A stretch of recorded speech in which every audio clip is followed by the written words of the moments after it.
ผมตอนนี้รถใครมาเนาะค่ำมืดๆนะครับมีรถมานะครับไฟดับด้วยนะครับตอนนี้โอ้ลุง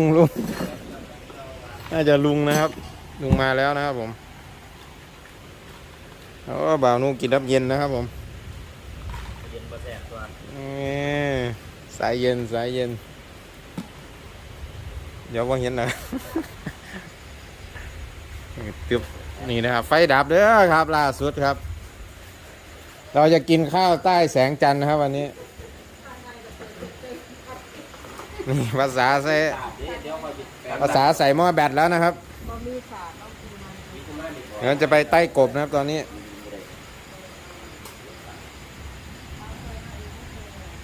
โอ้ได้บรรยากาศครับมันนี่ว่าแต่ว่าอยู่ข้างนอกเย็นเนาะสบายเลยเสียเย็นสบาย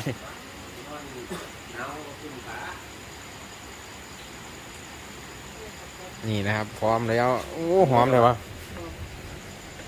ท่านแล้วป่ะจะได้ทายอยู่มันทายไหนไปน้ำกันสาวน้อยล้ำนี่ไหมเขาออกมาแล้วสาวน้อยเลยเอากินนะกินบิ๊กกินคืนไปนั่งดีๆแล้วล้างมือแล้วเอามาไปมึงลูกอาจารย์โอ้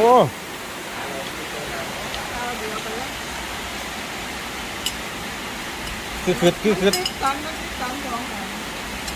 สมอยากเลยป่ะ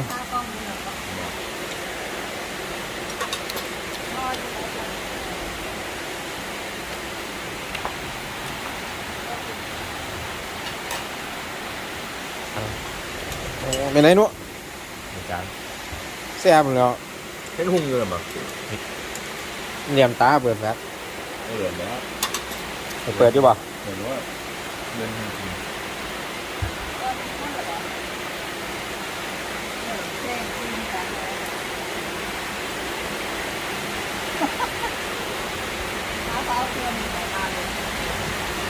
แล้ว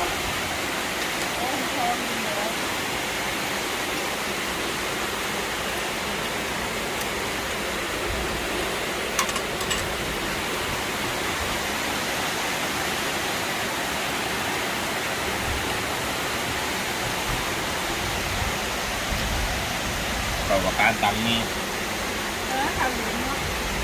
ยังไง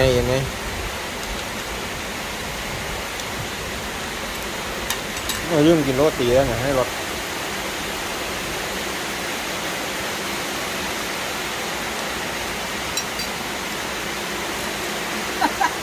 ไฟเปิดมันเลยได้เอ็มต้น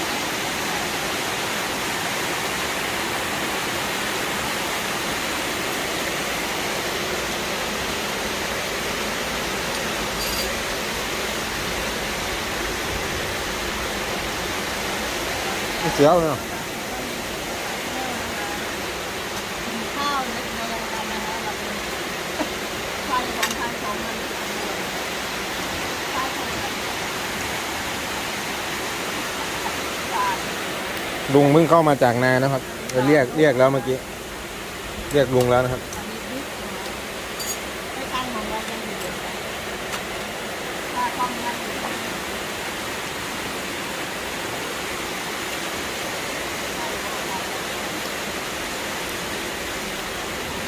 ตั้งข้องกัน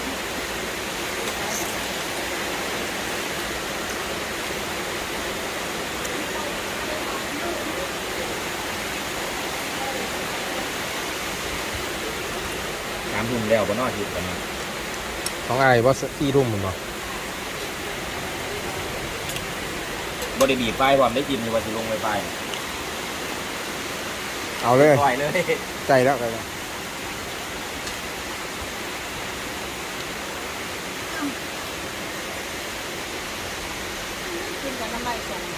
แซ่บหลายไม่ได้กินโดนละกินล่าสุดเรื่องกบกว่ากันเนาะแกงใส่หมูไหมที่โก้งหมู แกงใส่ซี่โครงเนี่ย ตื่นมา เนี่ย ตัดเลย ต่อยนี่เป็นหมันเป็นน้ำที่กินน้ำบ่ใส่น้ำไหลใส่น้ำบ่ได้จังตัดบ่บ่กินกับข้าวเหนียวนี่ล่ะใส่ไปอีกตู้นี่ล่ะระวังน้ำก่อนแล้วมันแสบแล้วมันเผ็ดมันจัดจ้าน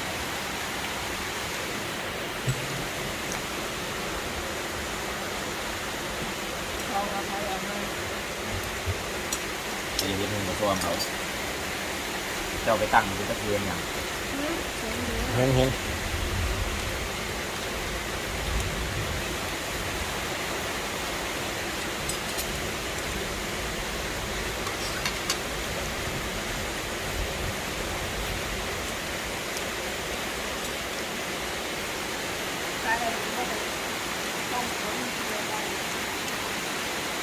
ตอนนี้ก็ท้องเดือนนึง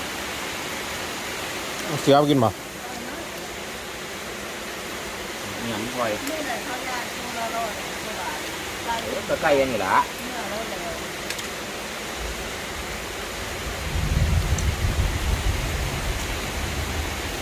แต่ไก่พันไก่อันนี้จังไก่เขาขุนอยู่ละเขาเล่ง มันนั่ง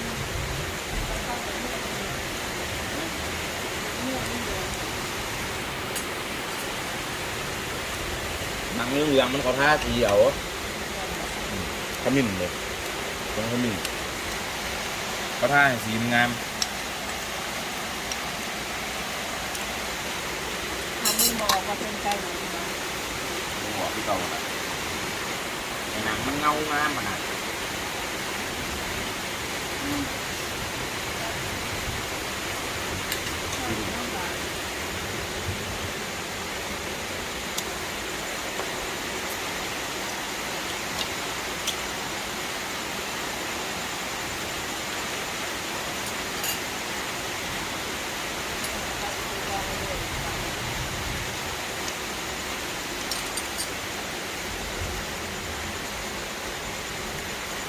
ยังกินไก่ยังแพงกว่าทุกส่วน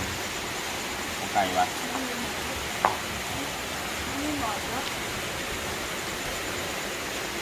ตัวหนึ่งกับนี่สองขาหนึ่งเลยเพื่อถึงโดนหนึ่งแม่นี่บอก โอ้อะไรบ่จับบางทีเด้อตัวหนึ่งก็มีอันเดียวเด้อ เออเพื่อจะได้ร้อนอยู่นะเพื่อเลยเขาเอาอยู่ พอดีพอดีอื่นได้อีกแสบเลยมึงก็